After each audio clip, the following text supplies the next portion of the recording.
Bismillahirrahmanirrahim. Awal mula kata didatangkan, salam ta'zim pengiringi. Assalamualaikum warahmatullahi wabarakatuh. Alhamdulillah, assalatu wassalamu ala rasulillah. Sahabat Hendrix yang sama-sama mengharapkan ridho dari Allah subhanahu wa ta'ala. Pada kesempatan kali ini, kita akan berkisah tentang kisah wafatnya Bapak dari seluruh umat manusia di muka bumi ini, yaitunya Nabi Adam alaihissalam. Kisah ini telah diceritakan oleh Allah Subhanahu wa Ta'ala dalam Al-Quran, kemudian diuraikan oleh Rasulullah langsung dalam hadis-hadis yang sahih. Jadi pada kesempatan kali ini saya akan kisahkan tentang kisah yang jarang diketahui, yaitunya detik-detik terakhir dari kehidupan Nabi Adam alaihissalam di atas muka bumi ini. Sebagaimana kita tahu, Nabi Adam alaihissalam sebelumnya hidup di dalam surga.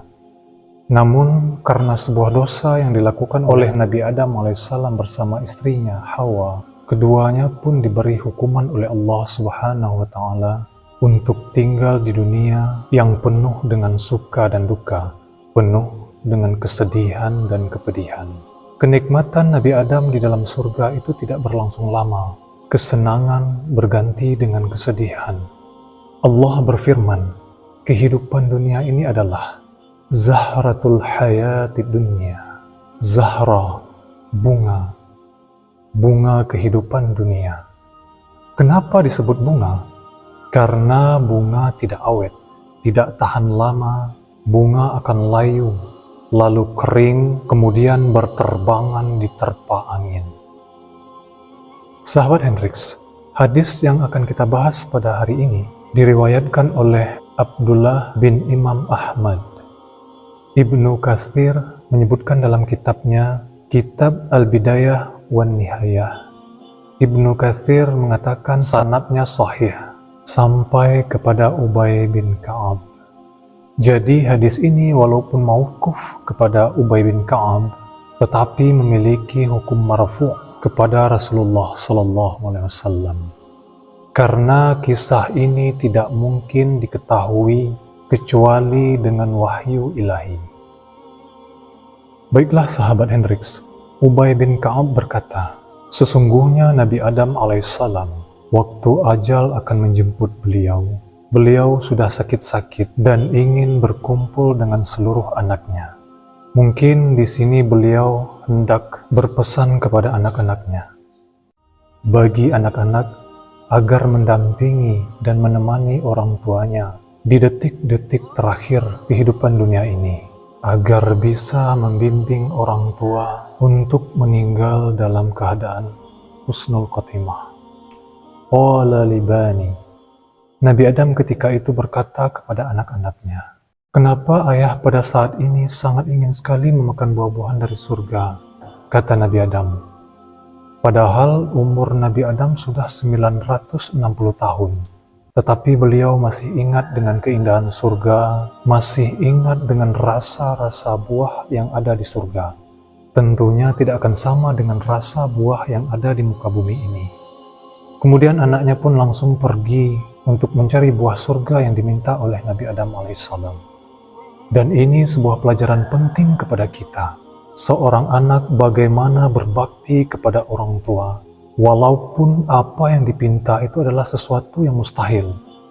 Di mana mau mendapatkan buah surga, sementara anak-anak atau Nabi Adam pun berada di dunia. Tapi tatkala orang tua meminta kepada anak-anaknya, tetap lakukan, tetap kerjakan, usahakan, senangkan hati dari orang tua kita. Singkat cerita, maka berangkatlah anak-anak dari Nabi Adam. Di perjalanan, mereka bertemu dengan para malaikat yang tentunya berwujud manusia. Malaikat ini membawa kain kafan, membawa minyak wangi, membawa cangkul, timba, peralatan untuk menggali tanah. Jadi dari hadis ini juga bisa kita pahami bahwasanya peralatan itu sudah ada dari zamannya Nabi Adam alaihissalam. dibawa oleh para malaikat yang mungkin kita tidak tahu terbuat dari apa peralatan tersebut. Wallahu a'lam. Kemudian malaikat itu bertanya, "Ya Bani Adam, apa yang kalian cari? Kalian mau kemana?" Lalu anak-anak Adam menjawab, "Abuna marid." Ayahanda kami sedang sakit dan beliau sangat ingin dengan buah surga. Para malaikat ini bisa saja mendatangkan buah surga, tapi lihat apa jawaban dari para malaikat ini. "Sudah, kalian pulang saja. Sudah datang ketentuan buat ayahanda kalian. Jadi tidak perlu lagi kalian mencari hal itu." Mendengar hal itu, maka semuanya balik ke rumah bersama dengan para malaikat. Ketika Hawa melihat mereka datang bersama dengan orang-orang yang tidak dikenal, maka Hawa langsung tahu kalau yang datang bersama anak-anaknya adalah malaikat-malaikat Allah yang akan mencabut nyawa dari Nabi Adam dan akan menguburkannya. Maka Hawa pun menangis, langsung memeluk Nabi Adam alaihissalam, meminta kepada Nabi Adam agar memilih kehidupan dunia. Kenapa? Karena para nabi itu ketika nyawanya akan dicabut, malaikat akan bertanya dulu, "Engkau mau dicabut nyawanya sekarang atau memilih kehidupan?" Nabi kita Muhammad SAW ketika sakit, beliau masih sempat ceramah di masjid. Beliau mengatakan, "Sesungguhnya ada seorang hamba yang Allah beri pilihan antara kehidupan di dunia ini atau yang di sisi Allah Subhanahu wa Ta'ala." Nabi kita SAW diberi pilihan seperti itu. Nabi Adam pun seperti itu. Maka Hawa sangat berharap sekali agar Nabi Adam memilih kehidupan, agar ia tetap bisa bersama Adam. Di sini kita tahu bahwasanya Nabi Adam lebih dulu meninggal daripada Hawa. Ketika Hawa berharap agar Nabi Adam memilih kehidupan di dunia, maka kata Nabi Adam, "Ya sudahlah, aku seperti ini gara-gara engkau." Maksudnya turun dari surga itu karena Hawa.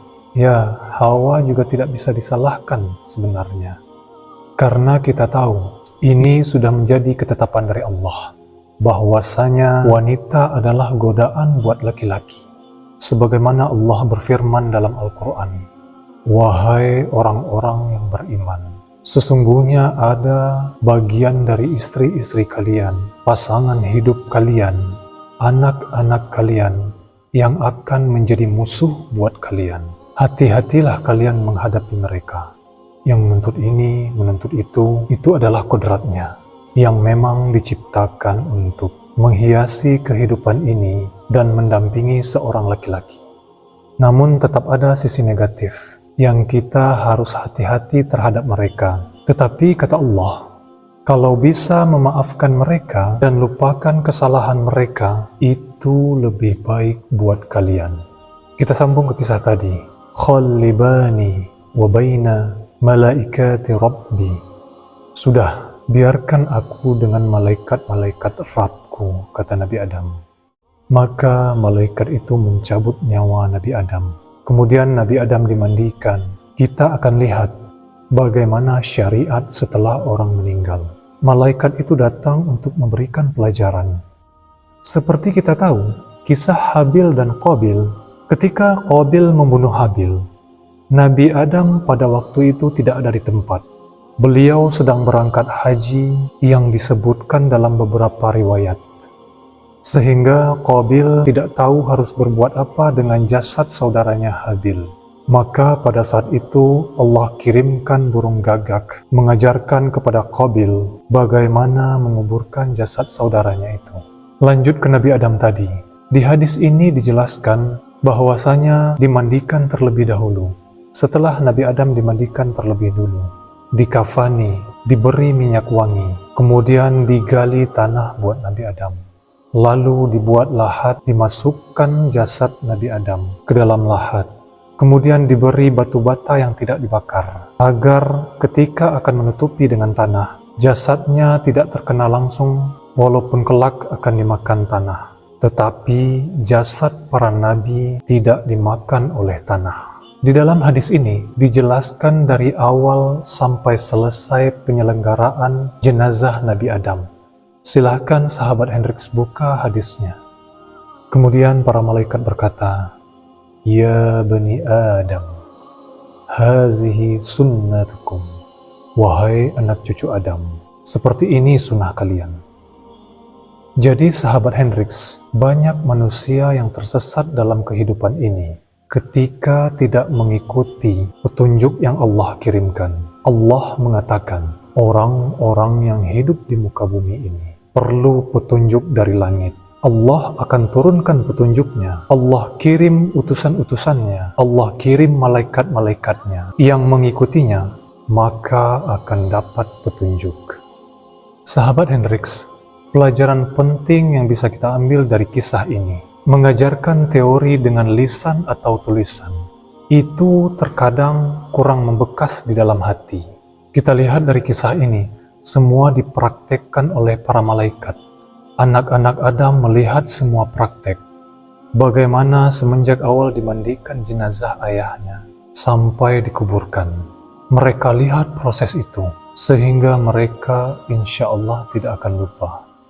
Dan begitu pun orang tua, ketika mengajarkan sesuatu kepada anaknya, pelajaran yang paling penting adalah dengan cara memberikan qudwah atau memberikan contoh.